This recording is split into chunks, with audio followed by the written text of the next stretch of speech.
We are the Gujarat Technological University. Since its inception over a decade ago, GTU has been empowering young and curating minds to realize their true potential.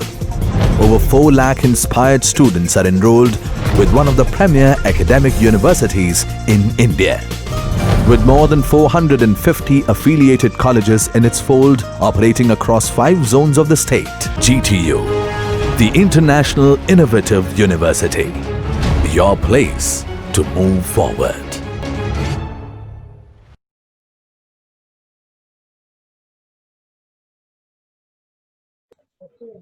हाँ तो अपना आप वो किससे कर रहे हो? आईफोन से ही कर रहे हो ना? नहीं, इसमें एक रिकॉर्ड का ऑप्शन है ना? हाँ हो गया, ऑन हो गया। हाँ ऑन हो गया है।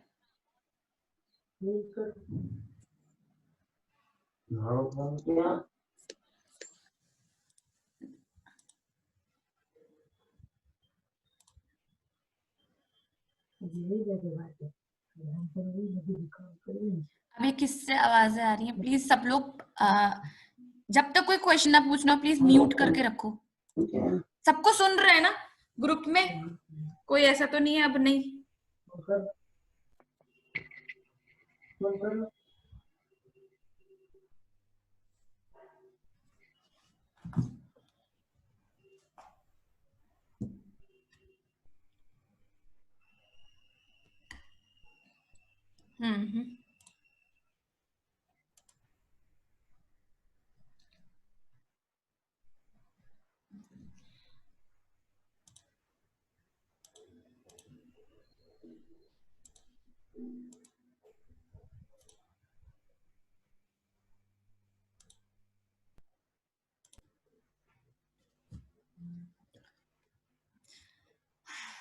ओके। लास्ट टाइम जब भी हमने पढ़ाई करी थी, लास्ट लेक्चर लिया था उसमें ये कौन है? प्लीज बाकी सब लोग अगर कुछ क्वेश्चन ना पूछना हो तो म्यूट करो, मुझे आवाज आ रही है। लास्ट टाइम जब हमने लेक्चर लिया था तो उसमें हमने क्या पढ़ा था कि हम मैक लेयर पढ़ रहे हैं तो उसमें अगर उसका काम क्या था, उसका फंक्शन क्या था।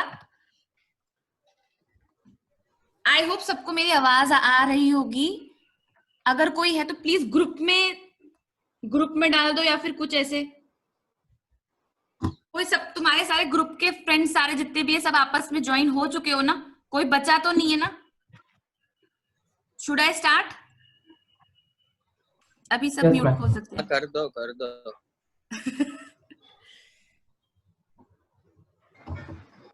रुको। Still not working. चांदनी ये कौन सी वाली है? Still not working.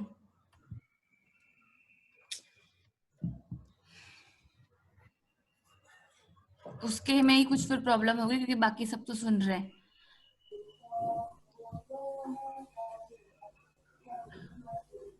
Okay Vinita वगैरह सब आई थिंक मेघा की आवाज नहीं आ रही। किसको? मेघावी को। आप सब लोगों ने कनेक्ट किससे कर रखा है? मेघावी वगैरह ने, जिन्हें आवाज नहीं आ रही है। ईयरफोन्स यूज कर रहे हैं ना वो लोग? हाँ ईयरफोन्स और वीडियो ऑडियो सेलेक्ट किया था ना?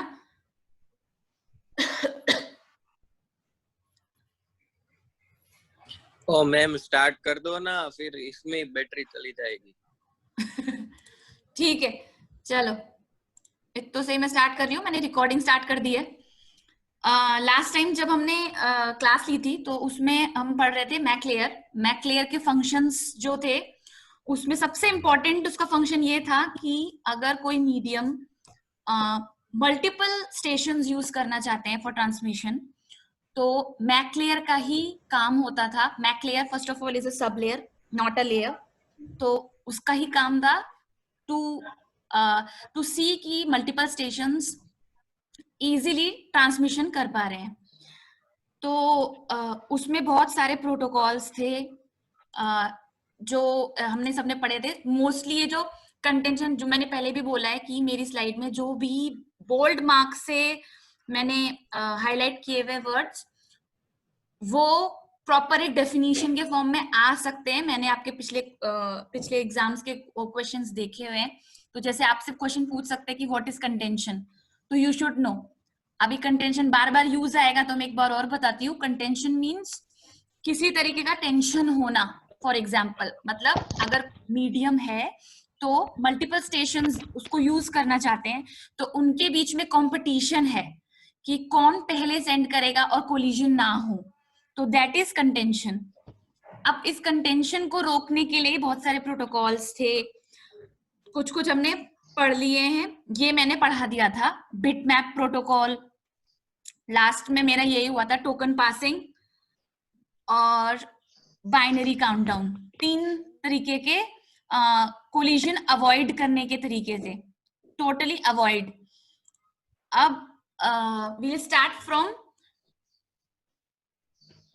बाइनरी. अच्छा, मैंने एक चीज और बोली थी, बाइनरी एक्सपोनेंशियल बैक ऑफ क्या था.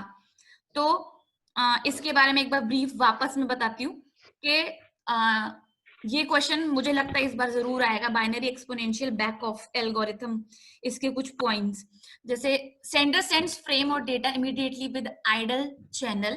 It continues to listen while transmitting data. In case of a collision, the sender waits for a random period.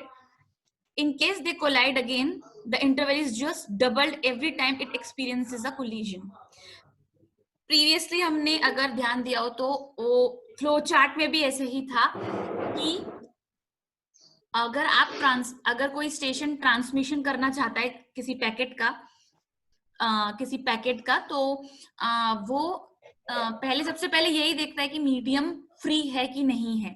In case उसने देखा कि मीडियम फ्री है और उसने ट्रांसमिशन स्टार्ट कर दिया, आगे चल के वापस अगर पैकेट कोलाइड होता है, मींस कोलिजन अगर होता है, तो it will wait for a random period of time.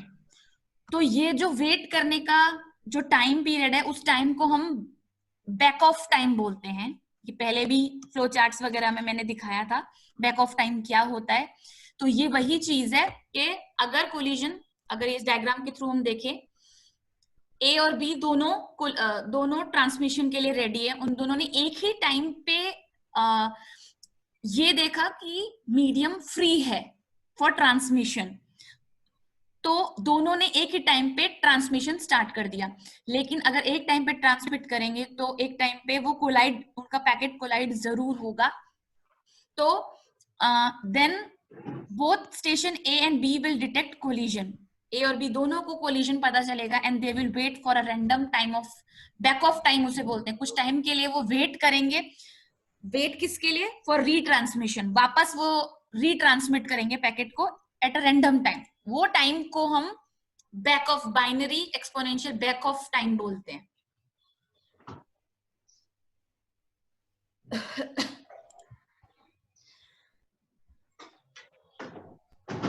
Now एक नया टॉपिक है, लिमिटेड कंटेंशन प्रोटोकॉल्स. इसमें क्या है? कोलिजन बेस्ड प्रोटोकॉल्स, प्योर और slotted, are good when the network is low, when network load is low. हमने अगर याद हो तो प्योर अलोहा, स्लॉटेड अलोहा, मैंने फिर बोल रही हूँ, अलोहा और स्लॉटेड अलोहा बहुत इंपॉर्टेंट हैं. ये लास्ट टाइम भी आए थे और हो सकता है वापस आए, क्योंकि अलोहा बहुत इंपॉर्टेंट होता है. तो ये प्रोटोकॉल्स बेसिकली क्या कर रहे थे? ये जस्ट कोलिजन प्रिवेंशन प्रोटोकॉल्स थे. बट प्रिवेंशन का मीन्स ये नहीं होता कि कोलिजन प्रॉपरली अवॉइड हो जाए या फिर कभी कोलिजन होगा ही नहीं. प्योर अलोहा की बात करें या फिर स्लॉटेड अलोहा की बात करें तो कुछ हद तक, कुछ लिमिट तक ये कोलिजन रोकते हैं. बट आफ्टर सम, मतलब नंबर ऑफ कोलिजन्स रिड्यूस हो जाते हैं, बट पूरी तरह से अवॉइड नहीं किए जा सकते. सो ये जो फर्स्ट लाइन लिखी है, they are good when the network load is low. अगर आप जो मीडियम है उसमें कम कंटेंशन है, कम स्टेशंस हैं फॉर कंपटीशन, तो तब ये slotted aloha pure aloha is good. Otherwise बहुत ज्यादा कोलिजन्स होंगे और ये दोनों हो सकता है फेल भी हो जाए। Collision free protocols are good when load is high. दो टाइप के प्रोटोकॉल्स है, एक तो जस्ट जो अवॉइड करते हैं कोलिजन्स को, वो अलोहा, प्योर अलोहा, CSMA-CD, ये सब हमने पढ़ा था। जो दूसरे टाइप के हमने पढ़े हैं उसमें क्या है कि पूरी तरह से अवॉइड कर दिया, जैसे बिटमैप, बाइनरी काउंटडाउन, ये जो लास्ट क्लास में मैंने पढ़ाया था, तो वो दे आर गुड अगर load is high. Load means what? Load is कि पैकेट ट्रांसमिशन बहुत ज्यादा हो रहा हो, मीडियम में बहुत ज्यादा पैकेट ट्रांसमिशन और बहुत सारे स्टेशंस हैं फॉर ट्रांसमिशन, और पैकेट ट्रांसमिशन बहुत ज्यादा हो रहा हो, in that case collision free protocols are good.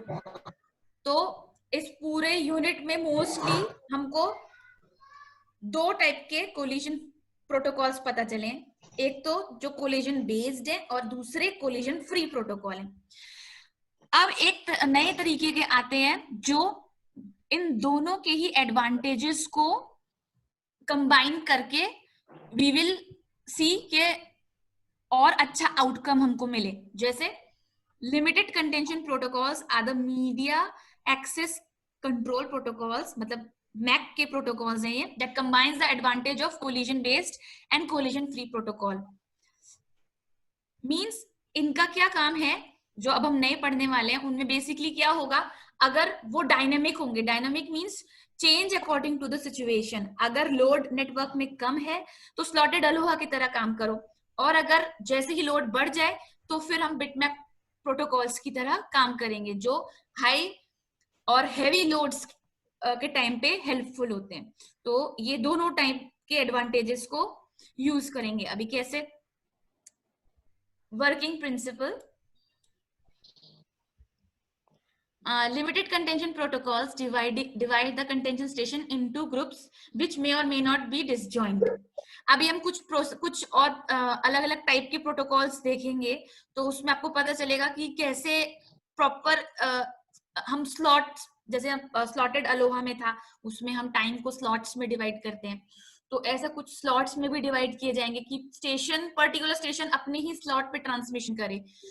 और साथ साथ जो हम बाकी हमने दूसरे टाइप के कोलिजन प्रोटोकॉल देखे, कोलिजन फ्री प्रोटोकॉल, उनमें जो यूज हो रहा था हम उनका भी मेथड कुछ यूज करेंगे, तो दोनों के एडवांटेजेस यूज में आएंगे इसमें। तो सबसे पहले उसका एक अगर मैं एग्जांपल लूं, N example of limited contention protocol is adaptive tree walk protocol. अगर क्वेश्चन आपसे पूछा जाए लिमिटेड कंटेंशन प्रोटोकॉल के बारे में, तो आपको इस वाले एग्जांपल को एक्सप्लेन करना पड़ेगा। ये इसका बहुत अच्छा एग्जांपल है, adaptive tree walk protocol. Proper अगर आपको स्टेशंस पता है किन किन के बीच में कंटेंशन चल रहा है, किन के बीच में कंपटीशन चल रहा है, कौन कौन से ऐसे स्टेशंस हैं जो एक मीडियम को एक्सेस करना चाहते हैं, तो आप उनको एक ट्री के फॉर्म में ड्रॉ कर सकते हो और एक ओवरव्यू मिलता है हमको उस ट्री के थ्रू कि किन स्टेशंस के बीच में कंपटीशन चल रहा है। अभी जो मैं बोल रही हूँ वो मैं दिखाऊंगी कैसे।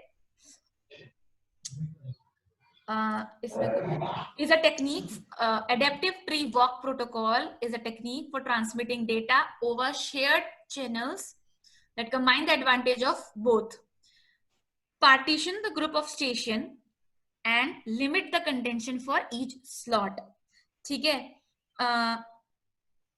Partition the group of stations, partition जो हम लोग हमेशा स्लॉटेड अलोहा में करते हैं, और लिमिट द कंटेंशन, लिमिट अगर हम स्लॉट्स को, अगर हम स्टेशंस को स्लॉट्स में डिवाइड कर देंगे, तो फॉर एग्जांपल 4 स्टेशंस हमारे पास हैं जो ट्रांसमिशन के लिए रेडी हैं। उन 4 स्टेशंस को अगर हम ऐसे किसी भी क्राइटेरिया में डिवाइड कर दें, फॉर एग्जांपल 2 स्टेशंस में डिवाइड कर दें कि या तो फर्स्ट ग्रुप ट्रांसमिट करेगा एट अ टाइम या फिर सेकंड ग्रुप ट्रांसमिट करेगा, तो अभी जैसे मैं दिखाती हूँ इसका एग्जांपल। एक initially all nodes A, B to H are permitted to complete the channel. अगर मैं एक ट्री के फॉर्मेट में ड्रॉ करूं तो मेरे पास फॉर एग्जांपल 1 2 3 4 8 स्टेशंस हैं which are available for packet transmission. तो मैं उसको कैसे करूंगी? A B C D E F G H, मैंने रूट सबसे नीचे जो नोड्स होते हैं, नॉट रूट बट जो सबसे नीचे लीव्स जो होती हैं वो मैंने स्टेशंस को बना दिया. उसके बाद आई विल सी कि किन के बीच में कंपटीशन हो रहा है, competition for transmission. If a node is successful in acquiring the channel it transmits it's frame. सबसे पहले हमें ये देखना है कि कौन से नोड रेडी हैं फॉर ट्रांसमिशन. सेकेंड पॉइंट क्या है कि हमें ये देखना है कि कौन सा नोड जो है is available for acquiring the channel, मतलब कौन सा ऐसा चैनल है जिसने फर्स्ट ट्रांसमिशन स्टार्ट कर दी. वो सबसे पहले यही सेंस करेगा कि चैनल फ्री है कि नहीं है. अगर उसको फ्री मिला तो उसने ट्रांसमिशन स्टार्ट कर दी. इन केस अगर से for slot 1 all stations under group 1 are allowed to content. हम लोग ने स्टेशंस को ऑलरेडी एक ग्रुप में बांट दिया है. फॉर एग्जांपल अगर आप देख सकते हो ये नोड 1 है, दिस नोड इज 2 और इस 1 ग्रुप के अंदर A B C D 4 stations हमने ग्रुप कर दिए हैं और इस 2 ग्रुप के अंदर E F G H 4 अलग स्टेशंस मैंने ग्रुप कर दिए हैं. तो आप एडेप्टिव ट्री वॉक क्या करता है कि 1 नोड के अंदर जितने स्टेशंस मैंने ग्रुप करे हैं आपस में बस यही कंपटीशन करेंगे. एक स्लॉट हम देंगे सिर्फ ग्रुप 1 के लिए, नेक्स्ट स्लॉट देंगे हम ग्रुप 2 के लिए. फर्स्ट ग्रुप में क्या होगा कि अगर मैंने फर्स्ट स्लॉट अगर चल रहा है तो सिर्फ A B C D ही अलाउड है stations for competition. E F G H को जो सेकंड ग्रुप के मेंबर्स हैं, स्टेशंस हैं, उन्हें उस टाइम साइलेंट रहना पड़ेगा बिकॉज दे नो कि ग्रुप 1 वाले ट्रांसमिशन कर रहे हैं. अब क्या होगा, ग्रुप 1 स्टेशन के अंदर जैसे 4 स्टेशंस हैं उनके बीच में कंपटीशन होगा. अब अगर उनके बीच में भी कंपटीशन हो रहा है transmission at a same time तो हम उन्हें फर्दर डिवाइड करेंगे इनटू स्मॉलर ग्रुप्स. जैसे मैंने दिखाया है 3 node and 4th node. Third group में है A और B, 4th नोड में है C एंड D. तो इस तरह से एक स्लॉट, सबसे ओवरऑल अगर मैं देखूं एक टाइम पीरियड में मैंने 2 स्लॉट बांटे 1 एंड 2, एक 1 ग्रुप के लिए एक सेकंड ग्रुप के लिए. 1 ग्रुप का जब स्लॉट चल रहा होगा तब 2 ग्रुप वाले सारे साइलेंट होंगे, वो ट्रांसमिशन नहीं कर सकते. 1 ग्रुप में A B C D 4 stations हैं और उनके बीच में कंपटीशन होगा कि कौन ट्रांसमिशन करेगा. अगर कंपटीशन है, कंटेंशन अगर है, तब वापस हम जो ग्रुप्स हैं उनको सब ग्रुप्स में डिवाइड करेंगे. अभी जैसे फर्स्ट ग्रुप के अंदर 4 स्टेशन थे तो उनको फर्दर मैंने 3 और 4 स्टेशन में मैंने डिवाइड किया. 3 4 मतलब वापस 2 के ग्रुप में उनको मैंने डिवाइड कर दिया. अब क्या होगा इस सिनेरियो, अगर मैं सिर्फ 1 ग्रुप की बात करूं तो एक स्लॉट 1 वाला स्लॉट जो था उसके अंदर मैंने 2 स्लॉट्स और डिसाइड कर दिए हैं, सब स्लॉट कह सकते हो. उस सब स्लॉट्स में क्या होगा कि पहले थर्ड को चांस मिलेगा. थर्ड ग्रुप के अंदर कौन कौन है, A और B. First of all A और B के बीच में कंपटीशन होगा, पहले ट्रांसमिशन कौन करेगा. फॉर एग्जांपल A विंस, पहले A ने ट्रांसमिशन स्टार्ट किया तो A ट्रांसमिशन करेगा, उसका कंप्लीट होगा, देन B विल ट्रांसमिट, उसका कंप्लीट होगा. इस तरह हमारा ग्रुप 3 कंप्लीट हो जाएगा. नेक्स्ट हम शिफ्ट होंगे, नेक्स्ट स्लॉट आएगा 4th ग्रुप का. 4th ग्रुप में फर्दर C और D की चांस आएगी ट्रांसमिशन की. जब ये ग्रुप कंप्लीट होगा तो इस तरह हमारा फर्स्ट ग्रुप कंप्लीट हुआ. देन सेकंड स्लॉट स्टार्ट होगा फॉर ग्रुप सेकंड ग्रुप, जिसमें वापस कंपटीशन होगा E F G स्टेशंस का. वैसे ही जैसे ग्रुप 1 में हुआ था, वापस सेम ग्रुप 2 में कंपटीशन होगा E F G स्टेशंस का. और इस तरह से हम सब डिवाइड करते जाए. ऐसे समझ लो प्रॉपर पूरे ट्री के स्ट्रक्चर में हमें डिवाइड करना है. सबसे पहले पूरे जितने भी स्टेशंस हैं हम ये देखते हैं कि ओवरऑल कितने हमारे पास स्टेशंस हैं. रूट नोड से अगर हम स्टार्ट करेंगे, अगर 0 हमारा रूट नोड है तो सबसे पहले हम 2 ही ग्रुप में डिसाइड करते हैं कि फर्स्ट स्लॉट सेकंड स्लॉट. तो फर्स्ट स्लॉट में जो ग्रुप आए उनके बीच में पहले कंपटीशन होगा, देन उनका खत्म होगा ट्रांसमिशन, तब सेकंड ग्रुप वालों का ट्रांसमिशन स्टार्ट होगा.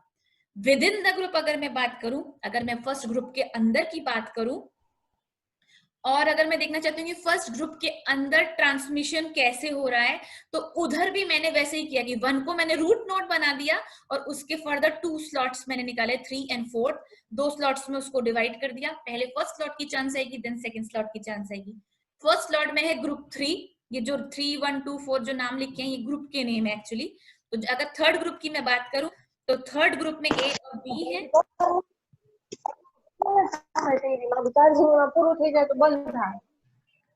किसी को कुछ समझ में नहीं आ रहा हो तो प्लीज मेरे को बता देना, और बाकी सब लोग प्लीज म्यूट में रहो। हाँ, ये राइट टू लेफ्ट होगा। राइट टू लेफ्ट ऐसा मतलब अगर आपने ग्रुप स्लॉट आप किस तरह से डिसाइड कर रहे हो, फर्स्ट ग्रुप सेकंड ग्रुप, तो फर्स्ट ग्रुप को फर्स्ट चांस प्रेफरेंस मिल रही है। ऐसे राइट लेफ्ट का तो कुछ ऐसा है नहीं मोस्टली अगर हम ट्रीज की बात करें तो हमेशा राइट टू लेफ्ट ही हम चलते हैं, बट इस वाले एडेप्टिव ट्री वॉक में ऐसा कुछ राइट लेफ्ट जैसा कुछ है नहीं। अगर मैंने फर्स्ट ग्रुप और सेकंड ग्रुप बांटा है तो ऑफ कोर्स फर्स्ट ग्रुप की पहले चांस आएगी कि पहले ग्रुप कौन सा। कोई प्रायोरिटी नहीं दी है किसी स्टेशन को, रैंडमली हमने दो ग्रुप में सारे स्टेशंस को डिवाइड किया है, और इस तरह से जिस ग्रुप की चांस आएगी वो ही स्टेशंस, अगर मैं ग्रुप 1 के अंदर आती हूँ तो मेरी चांस आएगी ट्रांसमिशन की। बस इसमें सिर्फ यही है पूरा ट्री। इसको आपको पूरे एक एग्जाम्पल की तरह समझाओ, डायग्राम ड्रॉ जरूर करना, और ये स्टेप्स में मैंने वही सब कुछ लिखा हुआ है। If for slot 1 all station under group 1 are allowed to contend, अगर 1 ग्रुप के अंदर जो आते हैं उन्हीं स्टेशंस को are allowed to contend का मतलब कंपटीशन के लिए अलाउड है। तब if one of the station successfully acquires the station then it transmits। अगर ट्रांसमिशन स्टार्ट करी इन A B C D 4 stations ने, और किसी एक ने ट्रांसमिशन किसी एक को सक्सेसफुली ट्रांसमिट करने को मिल गया, मींस अगर उनको मीडियम फ्री मिल गया तब तो ठीक है। लेकिन अगर कोलिजन होता है, अगर 2 स्टेशन मान लो ए और बी एक साथ ट्रांसमिशन करना चाह रहे हैं, अगर कोलिजन होता है, in case of collision the nodes are divided into sub groups, फिर से ग्रुप्स में डिवाइड होंगे। A B C D, station 1 के अंदर ए बी सी डी है और इसके अंदर ई एफ जी एच है। ये फर्स्ट नोड की बात कर रहे हैं, first 1 and 2 group. Further station under group 3 are A B, 4 के अंदर सी डी, ऐसे डिवाइड कर। इन स्टेप्स को पढ़ोगे तो बहुत इजीली समझ में आएगा। किसी को कोई डाउट है इसमें, मैं आगे बढ़ूं? हाँ हाँ।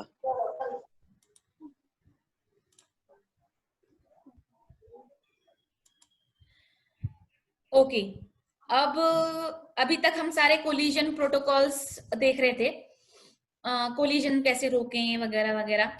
अब एक नया टॉपिक स्टार्ट होगा, वायरलेस लैन प्रोटोकॉल। अभी तक हमने, जैसे कि अगर मैं आपके लैब्स की भी बात करूं, एमसीए लैब्स जितने भी हैं वो लैन के थ्रू कनेक्टेड है। वो लैन है क्यों? क्योंकि वो स्मॉल एरिया में कनेक्टेड नेटवर्किंग हम कर रहे हैं, तो that is an example of LAN. पर that is an example of wired LAN, क्योंकि सारे जो नोड्स हैं, सारे जो हमारे पीसी स्टेशंस जो भी हैं, वो वायर के थ्रू कनेक्टेड है। अब एक अलग टाइप का भी लैन होता है, वायरलेस लैन्स, जिसमें लैन्स का मतलब क्या होता है कि जो भी नेटवर्किंग चल रही है but in a small distance, means एक बिल्डिंग के अंदर, एक रूम के अंदर, that is an example of LAN. But wireless means wires use नहीं हो रहे हैं। जैसे कि आप बोल सकते हो कि सारे पीसीज आपके हॉटस्पॉट से एक दूसरे से कनेक्टेड हैं। किसी एक पीसी में आपके नेटवर्क प्रोवाइड कर रहा है और बाकी जो पीसीज हैं वो लोग सब हॉटस्पॉट से कनेक्टेड हैं या फिर वाईफाई से कनेक्टेड हैं, तो वो लोग वायर्ड नहीं है, बट वो लोग दैट नेटवर्क इज लैन। तो उस प्रॉपर पूरे उस सिनेरियो को बोलेंगे, उस पूरे नेटवर्क को बोलेंगे वायरलेस लैन्स। ठीक है, it refers to LANs, local area networks, that use high frequency radio waves instead of cables for connecting the devices। मैंने पहले भी बताया था कि जो ब्लूटूथ होता है उसमें हम रेडियो वेव्स यूज करते हैं। अगर हम रेडियो वेव्स यूज कर रहे हैं, एक ही रूम में बैठे हैं, कि बिल्डिंग में बैठे हैं, and then wirelessly we are connected into a network that is a wireless LANs. ये क्वेश्चन आ सकता है, मुझे ऐसा लगता है इंपॉर्टेंट है, ठीक है.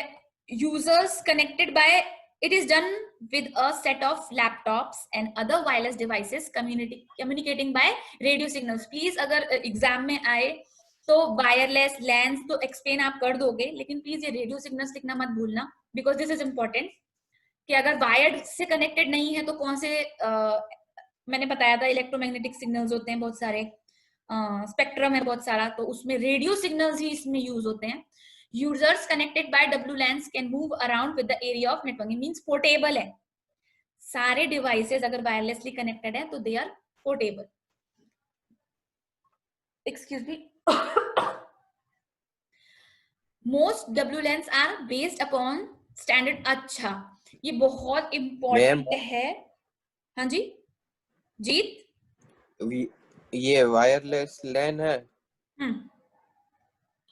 इसमें मतलब इसका और वो लैन जो लोकल लैन है उसमें डिफरेंस सिर्फ एक वायर का ही है ना, बाकी सब तो सेम है ना. यस, बस एक वायर का ही डिफरेंस है.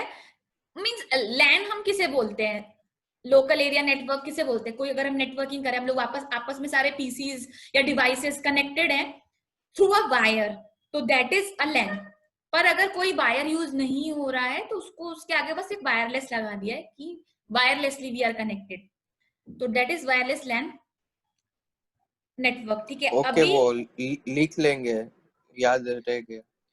हाँ, क्या लिख लेंगे, याद रह जाएगा ये रेडियो जी. सिग्नल. हाँ, ठीक है, ओके. और इसमें एक इंपॉर्टेंट बात ये है कि एक तो मैंने तुम्हें बोला कि रेडियो सिग्नल्स प्लीज याद रखना. दूसरा चीज क्या है कि एक IEEE स्टैंडर्ड होता है, उसकी फुल फॉर्म कुछ इंटरनेशनल ऐसे कुछ है, मैं भूल गई अभी क्या है उसका, कहीं लिखा हुआ शायद मैंने, आगे आएगा तो मैं बताती हूँ. IEEE स्टैंडर्ड है, उसने इन वायरलेस लैंस को क्लासिफाई किया है अंडर IEEE 802.11. अगर मैं अभी देखना बहुत सारे IEEE स्टैंडर्ड्स आएंगे नीचे, बहुत सारे आने वाले हैं, तो तुमको ये याद रखना है कि अगर मैं वाईफाई की बात कर रही हूँ, वाईफाई मींस वायरलेस लैन, तो उसके लिए हमने स्टैंडर्ड किया है 802.11. तो ये चीज please exam point of view से भी याद रखना. ये तुम्हें में भी क्वेश्चन आए कि ऐसे आ जाए कि IEEE 802.11 के बारे में एक्सप्लेन करो, तो तुम्हें पता होना चाहिए कि तुम्हें एक्सप्लेन करना क्या है. ठीक है. It requires special MAC layer protocols. अच्छा, मैक लेयर प्रोटोकॉल जो है, अभी जो हम प्रॉपर ये यूनिट पढ़ रहे हैं, उसके अंदर भी फर्दर एक है MACA, multiple access with collision avoidance. इसको भी हम आगे पढ़ेंगे. Is a protocol used in wireless networks. जो वायरलेस नेटवर्क्स हम जो पढ़ने वाले हैं आगे, उसके अंदर प्रोटोकॉल हम MACA वाला यूज करते हैं, multiple access with collision avoidance. ये प्रोटोकॉल यूज होगा आगे. ठीक है, तो मैं आगे बढ़ती हूँ. एक अच्छा, दो चीजें वापस हाईलाइटेड मैंने किया है, हिडन टर्मिनल प्रॉब्लम और एक्सपोज टर्मिनल प्रॉब्लम. ये दोनों भी बहुत इंपॉर्टेंट हैं. ये दोनों स्पेशली आ चुका है, मेरे ख्याल से ये आ चुका है, ये एग्जाम में आपके आ चुका है, और या नहीं आया तो ये 100% मुझे लगता है ये आएगा कि हिडन टर्मिनल प्रॉब्लम क्या है और एक्सपोज टर्मिनल प्रॉब्लम क्या है. मेरे ख्याल से आया हुआ है, इसीलिए मुझे इतना इंपॉर्टेंट लगा. ये आया हुआ है. ठीक है, इसमें क्या है, हाँ, इसमें क्या है, the problem of a station not being able to detect a potential competitor for the medium because the competitor is too far away is called the hidden terminal problem. Hidden terminal problem में क्या होता है, जैसे कि अगर मैं ये first diagram देखूं A वाला, उसमें क्या हो रहा है, किसी को कोई डाउट हो तो प्लीज पूछ लेना. कोई प्रॉब्लम किसी को कुछ भी नहीं ना, मैं आगे बढ़ रही हूँ. हिडन टर्मिनल प्रॉब्लम में क्या है, जैसे कि अगर मैं फर्स्ट फिगर देखूं A B C D, मेरे पास 4 स्टेशंस हैं. ठीक है, ये आपस में अभी मैं सारे वायरलेस लैन की ही बात कर रही हूँ, तो वायर्ड बात नहीं कर रही हूँ, कोई भी वायर्ड ना समझे। हमने अभी तक क्या बात की है कि जो वायरलेस लैन होते हैं उसमें रेडियो सिग्नल्स काम करते हैं।